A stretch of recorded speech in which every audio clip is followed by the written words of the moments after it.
Hi, it's Hazel, and welcome to my channel, Hazel Naka Design. You know, this is... I was at the dentist this morning, and would you believe that he had to do warranty work on a filling? I've never heard of such a thing. And it's only now that I'm trying to talk that I realize that, well, I realized my mouth was still frozen, but I didn't realize it was affecting my voice. Anyway, this is going to be a quick and easy video. I've assembled, oh, even more boxes.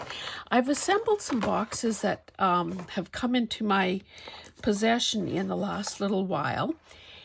And, you know, obviously for those of you who've been around a while, there will be, you won't learn anything new here today, but thanks for spending time with me anyway.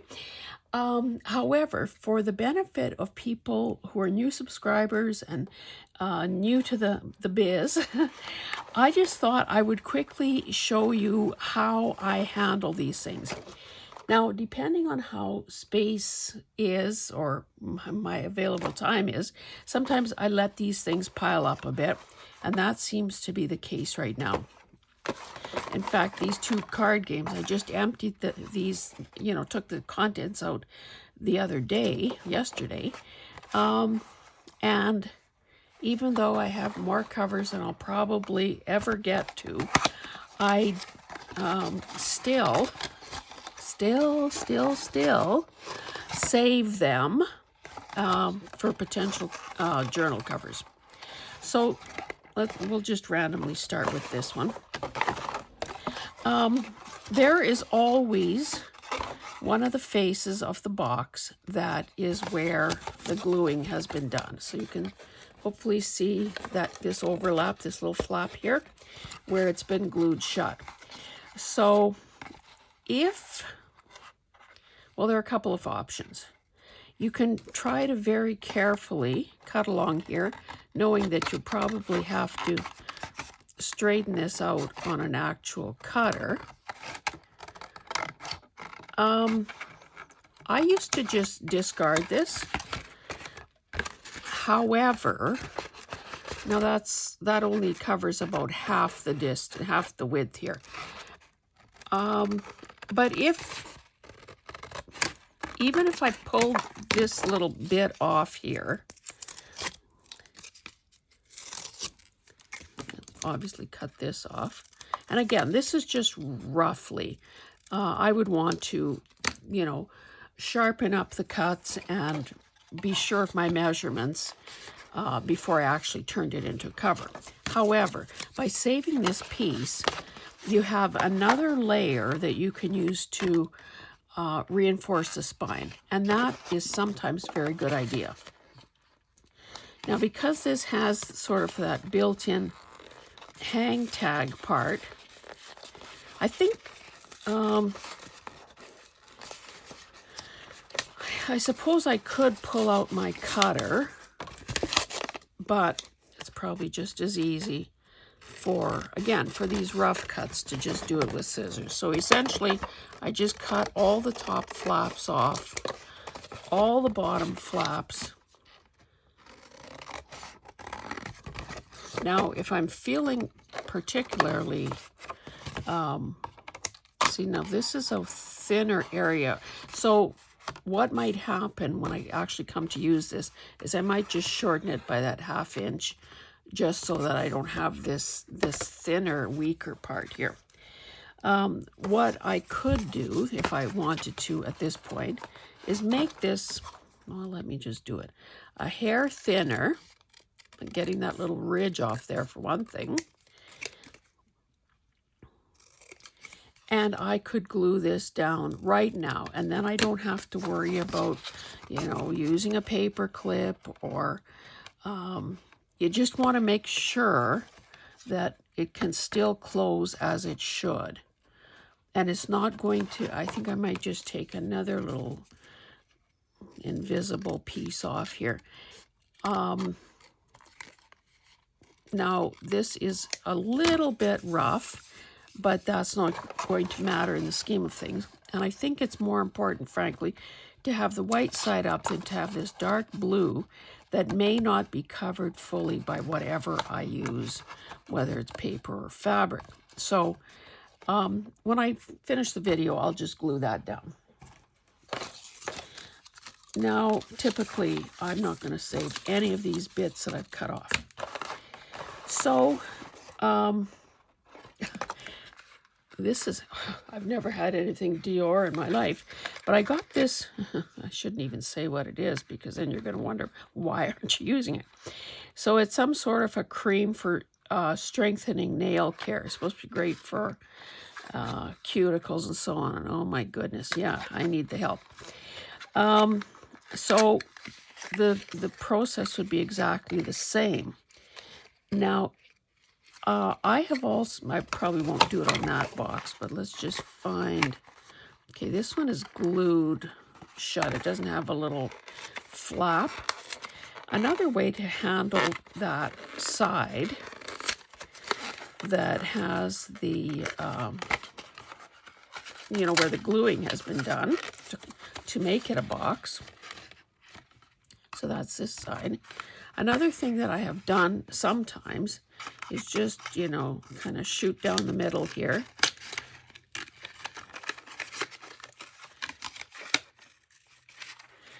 And that way I can, make my cuts neatly on the, using the cutter. Now this box has been damaged. So I would, shorten it to below where this tear is. I really like, and it doesn't happen every time, but I like when the decorative part, the front of the box, is actually on, the right side of this potential cover. So let's see how this one is. I'm trying to make a point here. This one will probably be good too. It isn't always the case. And then, of course, sometimes there are just, see, on this one, this would be the front cover because the seam is here. So, I guess you could always hope, if it's a particularly cute cover that you want to preserve, you can, certainly hope that it's going to be the right way. This is a vintage box, so I would be more careful. Well, this is half torn off as it is. So I would think hard about saving some of these pieces, like this. Made in England, there's a stamped number on there. So I would be a wee bit more careful. And let's see, the seam is over here. So maybe I will try to cut along the fold. And again, a lot of the time, these are going to be oddball sizes, cute as can be when they're put together. Again, I'll just take this off in case I want to use it as a spine reinforcer. Oh, I should take that off as well. But this would make kind of, this is a brand name of nibs. Nib units. So I think since there are multiple pieces here, see, these could be, this could be like a tiny little pocket. This could be a side tuck or whatever. So I think in this case, I'll probably just paper clip these guys together. I was saying that the sizes are obscure, so, you kind of have to be prepared that you're going to have to really do some, some measuring to get your signature papers. But isn't that the cutest thing? And really a nice big spine. That spine is bigger than we sometimes have on a real journal. These are from Bearings, if you can believe. So I guess my husband by osmosis is starting to figure out what I want, what I am interested in. So he bought all these bearings, and he comes in yesterday and says, "What, do you want these little boxes?" So, of course, the answer is yes. And because it's a part, you know, I would say that the box is a little more sturdy than normal. Now, I'm not so sure about this sticker here, but so the process would be the same. Now, this one is obviously a cube. It is unlikely, but, you know, never say never. Can I get this out of here without...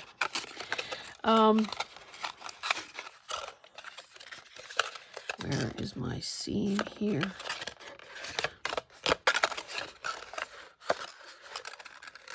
Sometimes I also just do this. Now that would be, well, let's just start cutting stuff off.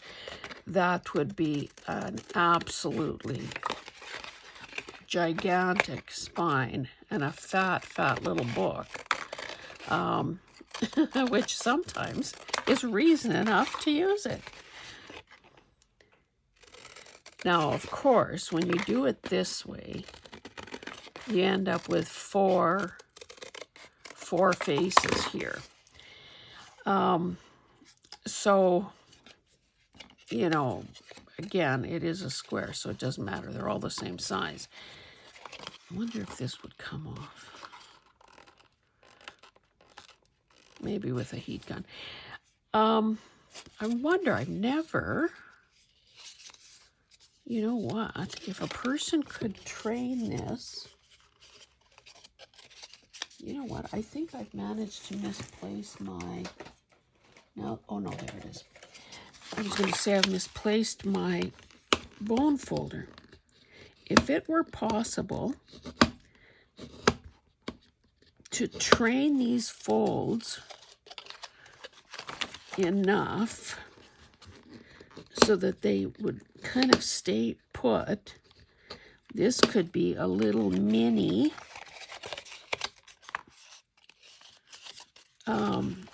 accordion journal. And then, you know, you don't have to worry about the 2-inch spine. So, you know, that could work too. So I think in this case, I'll just leave it as it is.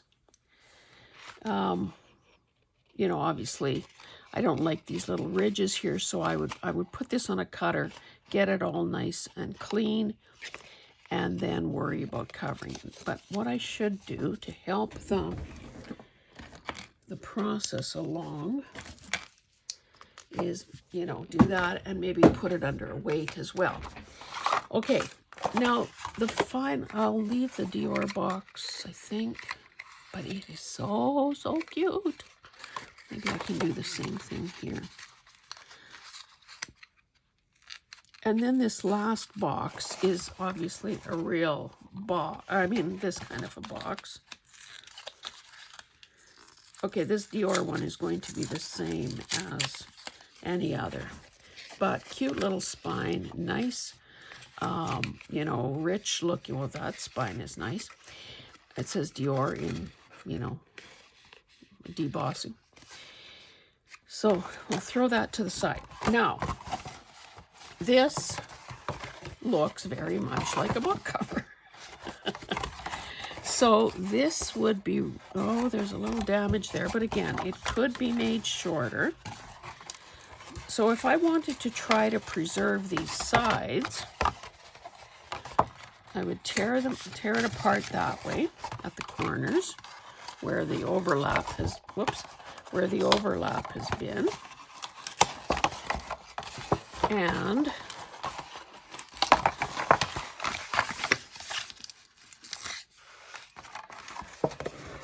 begin trimming. Now, I think, yeah, that's going to be 2. And sometimes if I don't want to drag out my big cutter, I will do the dimension that I need to do by hand. See, this would either needs to be reinforced or needs to be shortened.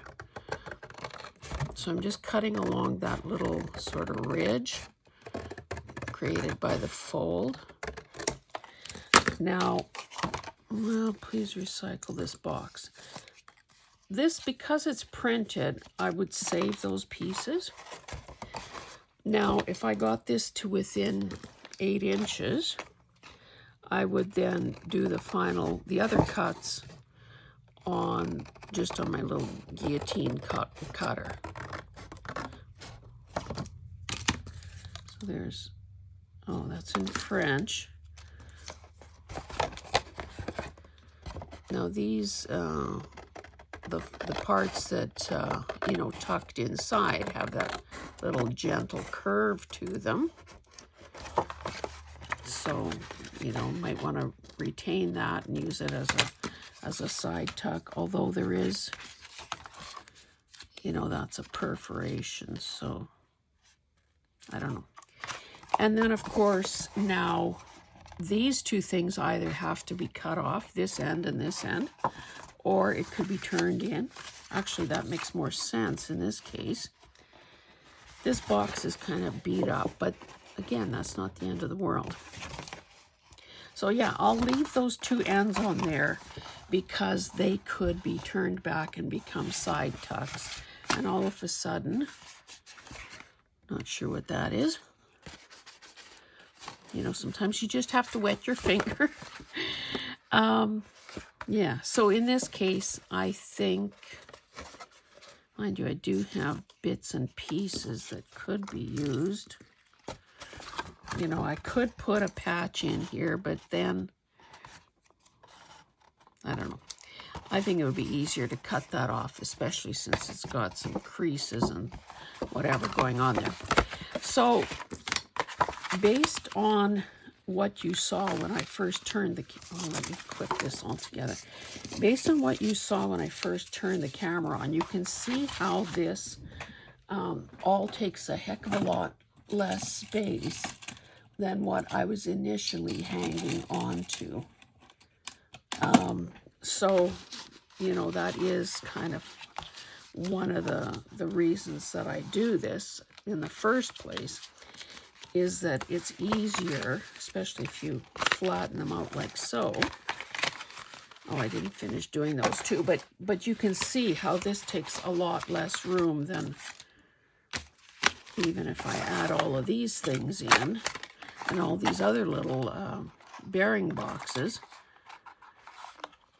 So maybe just to take this a step further, I will continue to work on these on my own, and then I will choose one or two to just carry through, you know, in a video. And again, it's not going to substantially be any different than any other way that a person treats a journal cover, except that it's you know, it's reusing, repurposing, recycling, and sometimes you get the benefit of a decorative element, you know, like so. And it makes me, well, but that was a different style of box. Too bad it's across the room. I would show you, well, I did show you at some point, the little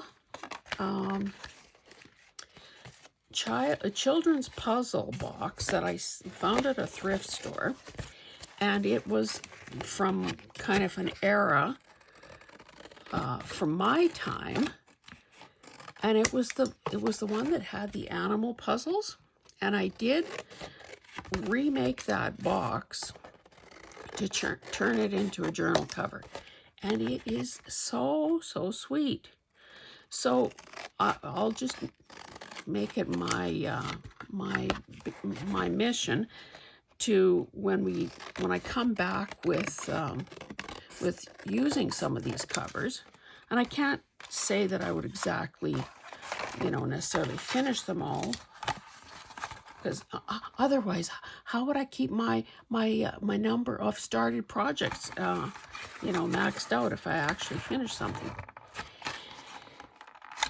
Anyway, I would make it a point to have that journal here at my fingertips to show you.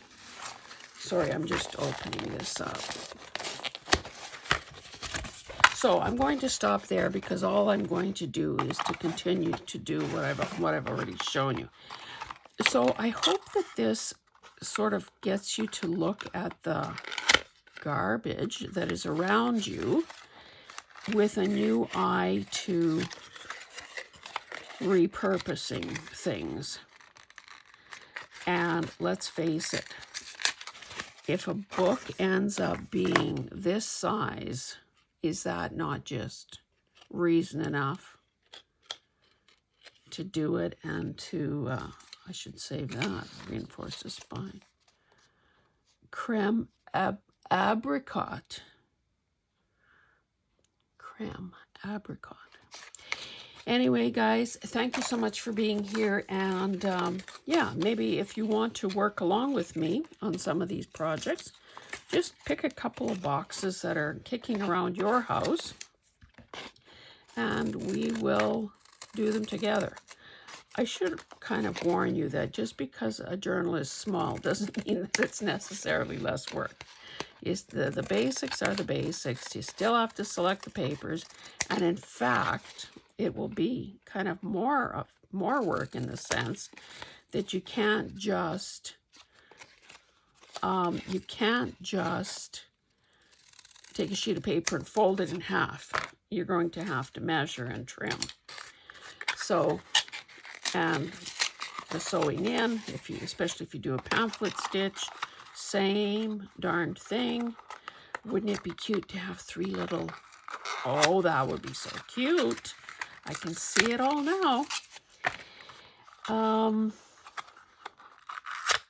Obviously the decorating, you know, you're doing it on a miniaturized scale, but still needs to be done. So anyway, I'm going to stop there. Well, I'm going to keep working, but I'm gonna stop the part that you're aware of. And yeah, we'll meet up again one day working on some of these minis. And in fact, maybe I should just say that I'll work on these 4 little guys. Because that way, if I'm taking a piece of paper and measuring it and having to cut it, maybe I can get 4 of whatever it is. I'm not promising that they will be quadruplets, though. Anyway, guys, thanks so much for being here. If you haven't already done so, I'd appreciate you subscribing. I love to read your comments, and I welcome you here. Whether you're brand new, whether you've been here forever, whether you know a thing or two, or whether you have more questions than answers. And yes, I can feel your presence. Thanks, and we'll see you in the next one. Bye.